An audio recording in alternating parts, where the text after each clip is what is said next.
Live from our 7 Tasmania studios, your nightly news with Kim Miller begins now. Good evening, everyone. Tasmania's population growth continues to lag behind the rest of the country, according to a new report. The government says it's not all bad news, with big investments in infrastructure, as it faces fresh criticism over the Spirit of Tasmania debacle. As thousands pour into Hobart for a brief visit, new data has revealed the state's population growth has sunk to an 8-year low. But the Premier isn't worried. I recognise the population figure, which is why we've got our population strategy. What Tasmanians really care about is cost of living, housing, health. ComSec's latest State of the States report showing the government will need to turn the tide. Tasmania recording only a 0.38% increase in new residents in the year to March, while around 6,000 jobs were lost in the 12 months to September. The findings raising alarm bells for Labor. We've got record numbers of Tasmanians now leaving for better opportunities elsewhere. And we don't have much to show for it. We've got record deficits and debt. But Jeremy Rockcliffe says it's not all sobering reading. Economic growth remains steady at 4.6%, while the Apple Isle took out top spot for investment in infrastructure equipment at 36.4% on the decade average. Wages growth up, inflation the lowest in the nation. I mean, these are really positive signs. The economic consequences of the Spirit of Tasmania fiasco drawing more criticism. Jackie Lambie Network MP Andrew Jenner hitting out against leasing the 2 new ferries. The amount of money we're going to be spending on bringing those back to a near new boats is going to negate any money we make leasing them out. The opposition wondering whether anyone would take up the offer. It's going to be very interesting to see whether the government can actually find someone that wants to lease these ships on such a short term. The Premier rejecting calls to sack the boards of TT Line and Tasports, standing firm on the early 2027 timeline. I would love to go back in time with what I know now. I'm not Doctor Who, I can't. I've just got to move forward. Anthony Dodd, 7 Tasmania News. An independent MLC is calling on the Premier to release the full details of a review into the government's mandatory pre-commitment pokies card. Meg Webb will move a motion tomorrow to force Jeremy Rockcliffe to come clean with its terms of reference, echoing concerns the Liberals could be backtracking on the scheme. There's no reason for them to be secret. The community deserve to know exactly what's being investigated and to be able to contribute to it. The Premier says the government is sticking to its election commitment on the card.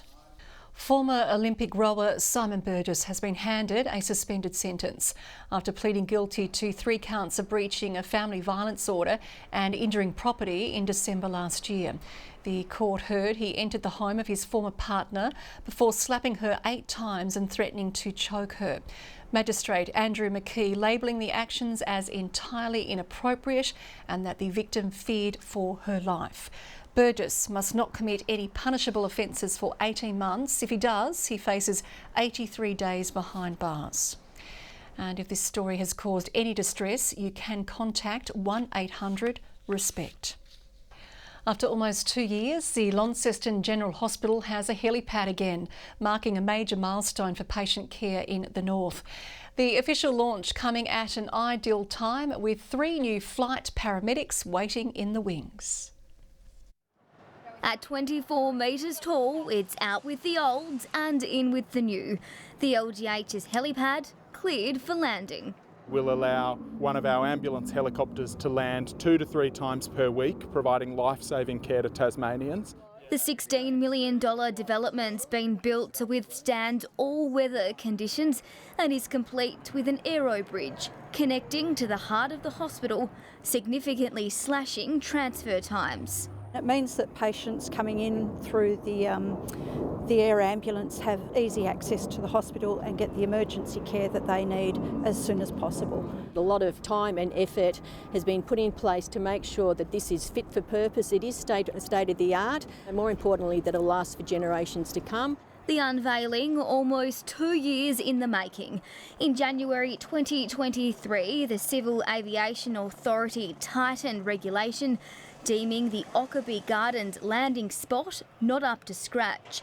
Helicopters were instead forced to land at the Launceston Airport, transferring patients by road. That's happened on approximately 40 occasions, and so what that means is from later this week, those 40 occasions will be able to occur directly here on the helipad, cutting down that time to life-saving critical care.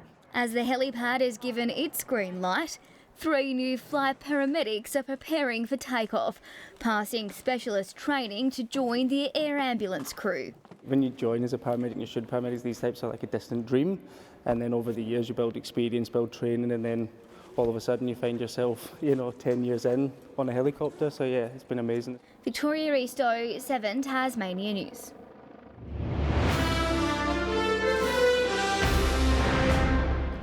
Thousands of tourists have disembarked at Hobart's waterfront, with the first cruise ship of the season dropping anchor in the River Derwent this morning.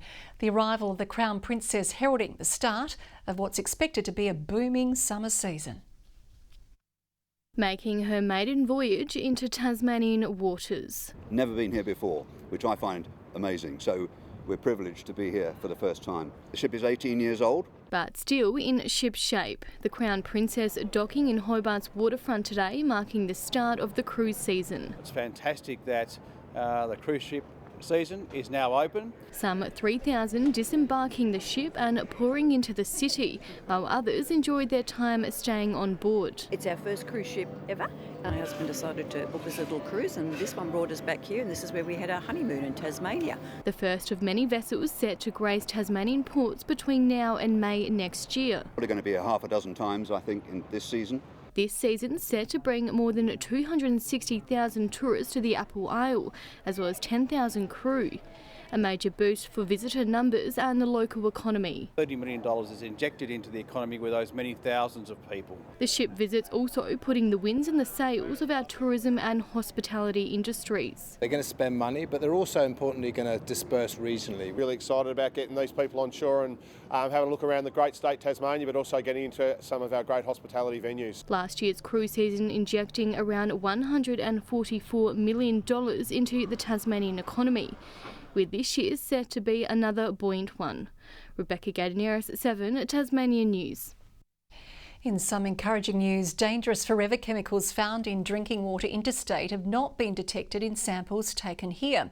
TasWater says testing hasn't detected any PFAS chemicals, and it's guaranteeing the quality, safety and security of its supply. TasWater has tested a number of raw water sources right across Tasmania for PFAS, and we've had no detection. Tasmanians can be 100% confident that the water they're drinking from TasWater is 100% safe.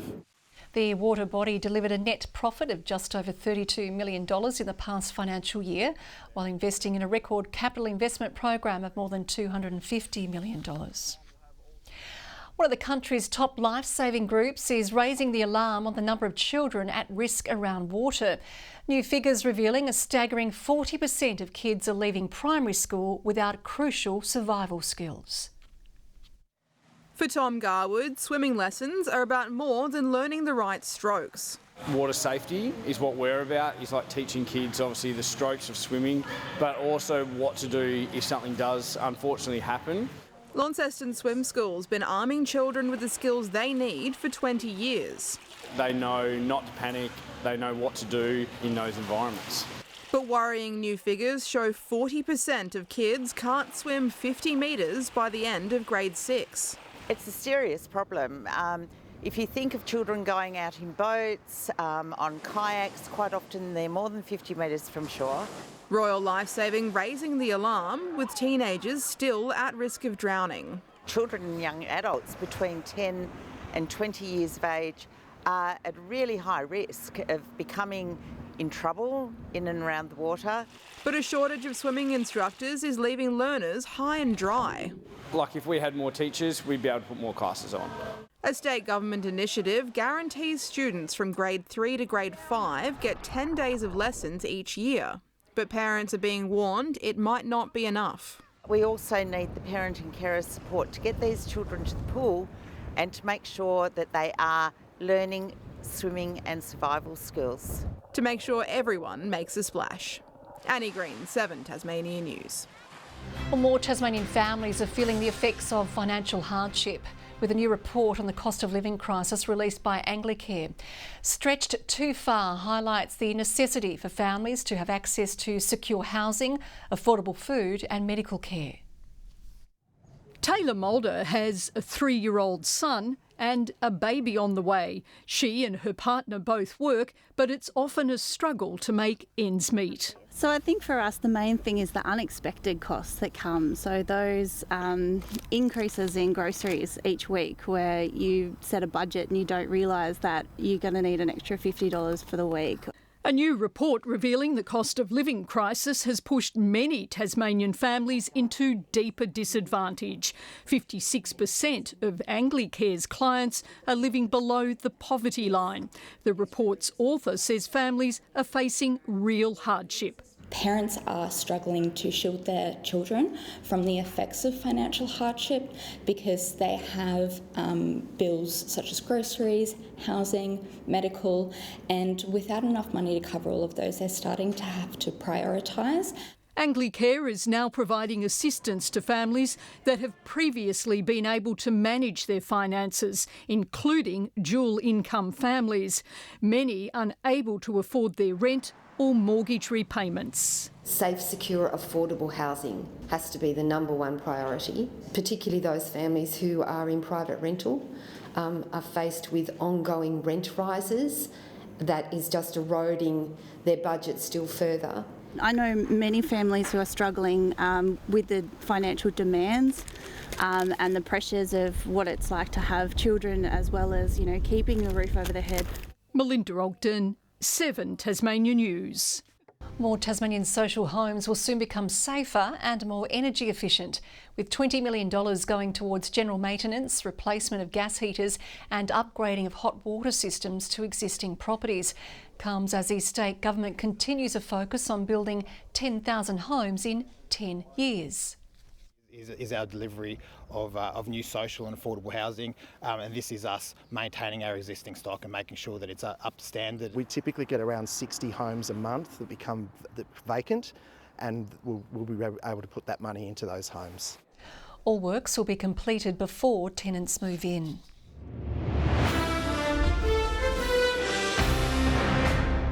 Catherine Bryce, Kelly Wilson and Danny White-Hodge all making their purple debuts right now as the Hurricanes kick off their WBBL season in front of a home crowd at Bellreeves Ninja Stadium.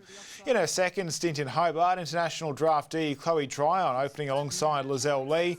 The partnership will only last less than 2 overs though, as Lee was dismissed with a classic catch contender on 7 runs.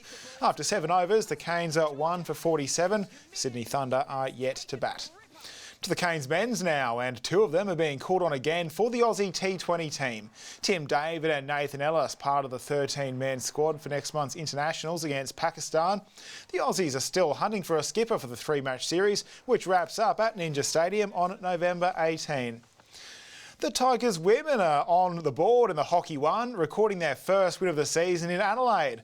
Heeta Mickles responsible for the 2-0 win, scoring 2 goals off penalty corners in 3 minutes. Meanwhile, after allowing the Adelaide men to run away with an early lead, 2 quick goals from Eddie Ockenden capped off a furious 8 minutes from the Tigers, coming back from 3-0 down to win by a goal. Launceston cyclist Josh Harris is over the moon with a top 10 finish at the UCI eSport World Championships.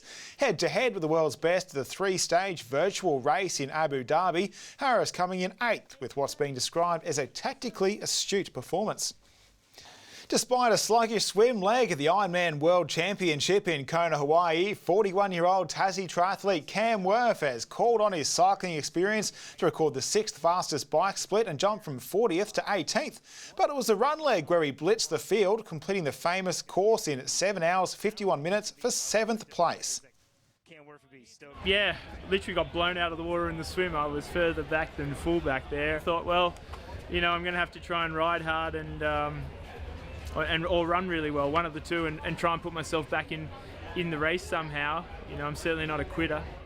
The talk of the triathlon world, though, is Hobart's Sam Askey-Doran. After shaving almost a minute off the course swim record, which has stood since 2018, he'd finished the gruelling 220-kilometre course 17th in his age group in 9 hours and 26 minutes. Yeah, I don't think that's far off how long it took me to do the Burnie 10, Kim. I heard you did well. I can sleep for 9 hours, all right? Thank you, Nick. Well, Peter Murphy will join us after the break with a weather forecast.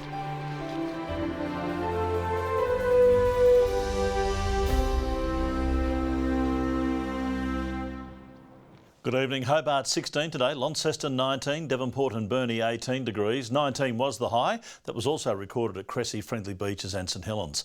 Bushy Park 17, Smithton, Low Head and Flinders Island all 16, King Island 15 and Strawn 14 today. Widespread low cloud is over the west and south, bringing a few isolated showers. A little bit of snow too to the higher peaks. Patchy middle level cloud stretches from the Kimberley region to the centre of the continent. Some cloud is over southeast Queensland with more over central New South Wales. Tomorrow, the high over the Bight directs a westerly airstream over us. A trough remains over northern and western Australia. And west to southwest winds will peak at 30 knots over the north and south with swells at 3.5 metres. That's brought about a strong wind warning, and that's for waters from Stanley to St Helens Point and from Wineglass Bay to Low Rocky Point. We also have a warning to sheep graziers. That's for the Midlands, Upper Derwent and South East districts. Hobart, partly cloudy on Tuesday, 20 the top, 19 for Adventure Bay, a possible shower for Tarraleah, 5 overnight, 15 the high. Launceston 24 and partly cloudy, 20 the top for Devonport. Bridport a mostly sunny day, 19 the maximum. Burnie tomorrow a high of 19 as well and partly cloudy. A few showers sneaking over Strawn and Marrawar, 15 the maximum. And for the east, St Helens sunny and 22, up to 23 in Swansea, partly cloudy on Flinders Island, White Mark 17 degrees. On Wednesday, fine apart from isolated showers over the west and far south. Showers on Thursday extending statewide during the day before contracting to the west and far south later. And Friday, a few showers over the west and south, mainly fine for the north and northeast. Sunny and 33 in Perth, a nice day for Adelaide tomorrow, partly cloudy in Melbourne and Sydney. A possible shower forecast for Brisbane, 36 and a storm for Darwin. A little cloudy over Hobart, it's 13, 17 in Launceston right now, partly cloudy in Devonport and 15. And Kim, just in case the weather changes, I'll be back later with an update. Good work, you do work late. And that is all your news for now. I'll be back later with updates, so will Murph. Thanks for joining us. Good night.